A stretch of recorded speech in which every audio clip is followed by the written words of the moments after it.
Rob, good evening. How are you? I'm great, Brian. How are you? Good, good. All right. So we're gonna ask Homer's question right off the gate because this. I mean, we're just gonna get into it.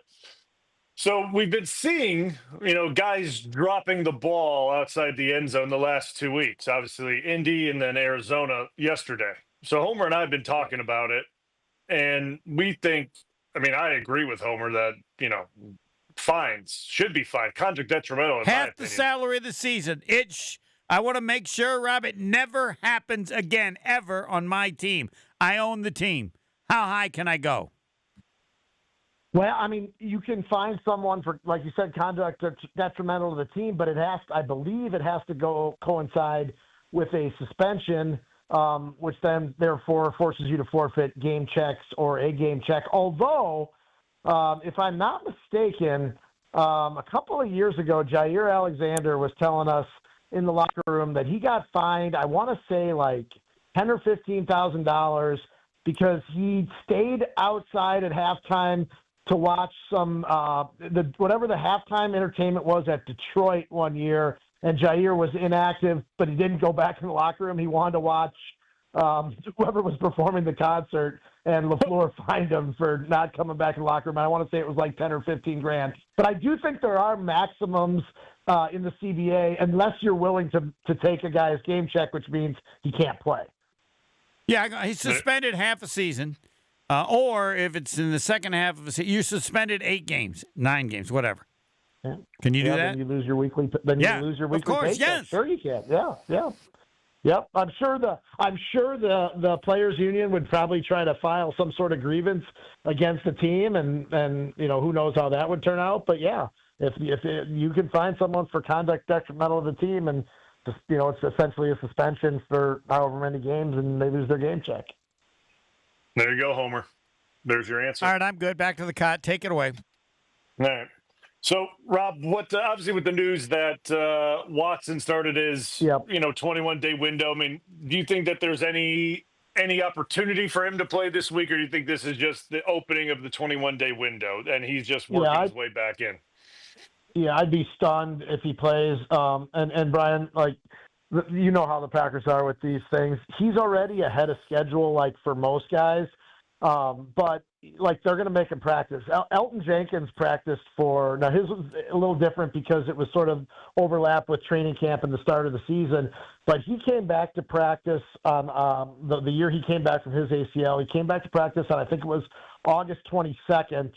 And he did not play in week 1. He did not play till week 2, which is I think September 16th or something that year. So, we're talking about 3 weeks. And I talked to Elton today, and he actually told me, I said, do you remember why you didn't play week 1 that year? And he said, I didn't feel like I was ready.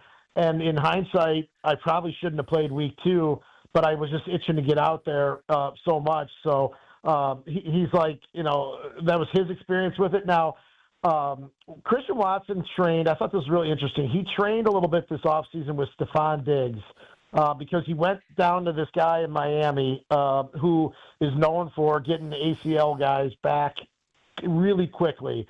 And Stephon Diggs came back to practice 270 days after his injury, and the trainer told one of our Patriots reporter that was a historically fast recovery. Well, Christian Watson's practice today was 274 days after his injury. It's only 4 days different than what Stephon Diggs did. So it would seem to tell you that, he would be on a similar path. Now, Stephon Diggs came back for the first practice of training camp, did not practice or did not play at all during the preseason and played week 1. So, I mean, we're talking about a guy who still came back historically fast in his doctor's opinion, and he still practiced for 5 weeks in training camp before he played in the game. So I don't think we're looking at that kind of thing, but I would be absolutely 100% stunned if Christian Watson played this week. And even when he does come back, even if it's next week or the week after, I'm sure he'll be on a pretty limited snap count. Rashawn Gary told me, he's like, I was on a snap count for a couple weeks. Elton was not. Offensive linemen obviously don't typically, aren't typically snap count guys, so different for different positions. But, I mean, Christian Watson didn't do any team today. He just did individual stuff. Okay. How does the rest of the injury outlook look like for the offensive line? How are those Yeah. guys? What are you hearing on that? Yeah, I mean, Aaron Banks, and Zach Tom both were back in some fashion or capacity today. So you'd think that's a good sign for having their 5 preferred starting offensive linemen back and ready to go here after the bye.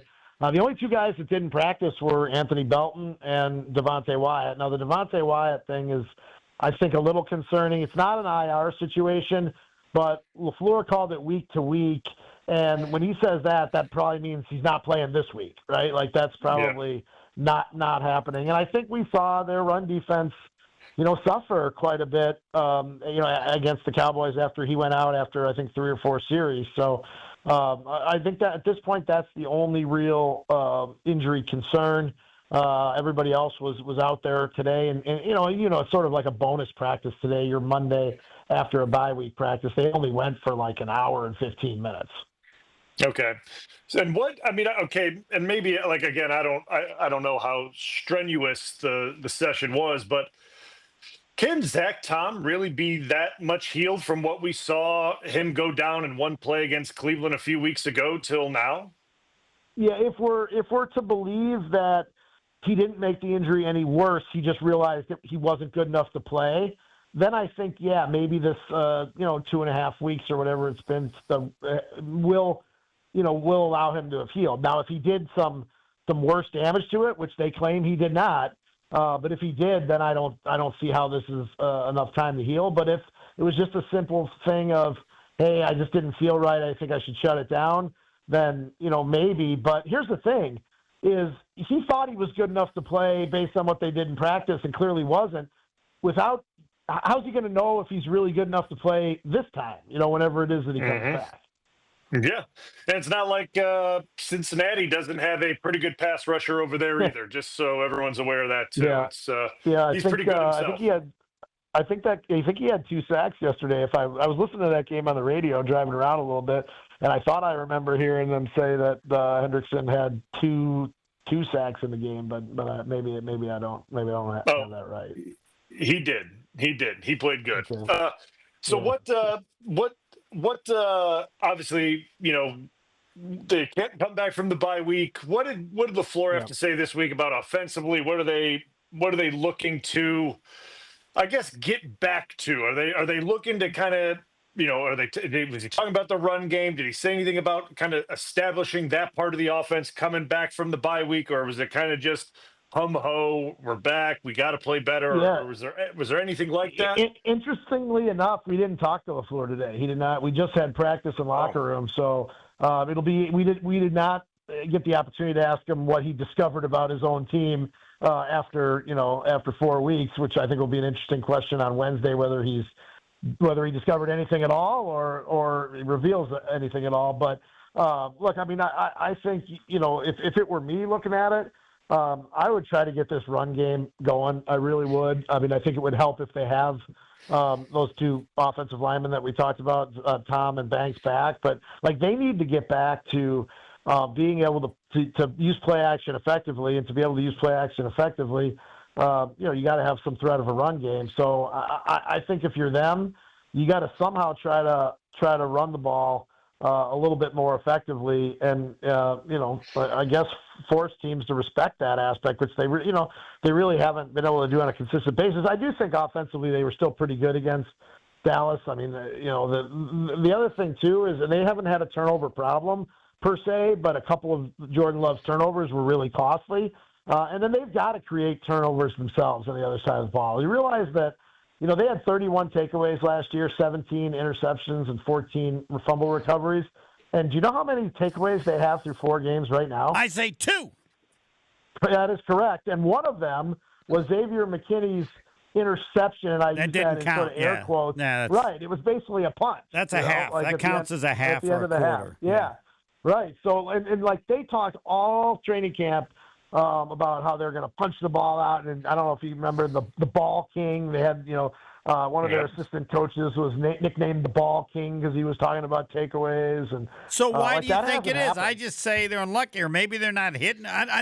What if someone asks you why? What's your answer, Rob? Yeah, I think you're playing solid defense, but you're not attacking the ball. Like right. they may have talked about it, but they're not. They're not doing it. So I mean, it would make things a heck of a lot easier if you could get an easy score off a takeaway. Yeah, and it was amazing how few points they'd given up with no turnovers. I mean, there's usually to eliminate the points given up, you're getting turnovers, and that is why the other teams. They're like second in the league in yards allowed. Yeah. I think they're second or third against the run. So their numbers are good, but man, if you can get some takeaways, all of a sudden you can become dangerous. They can't lose to the Bengals. How do you describe that, Rob? What words do you use to go to explain how impossible a loss or how horrible a loss would be? The doctor doesn't like this because he thinks I'm not showing respect for the NFL and how good any team is. Yeah. Penn State learned that in college, but they can't. I mean, I don't know how they can't lose. No, but it would be catastrophic. Catastrophic, yes. That's good, Rob. You can go. I'll give that to the we'll see if the doctor of football agrees with that. Catastrophic. Outstanding, Rob Demovsky. Thanks. Fourth quarter next. Catastrophic.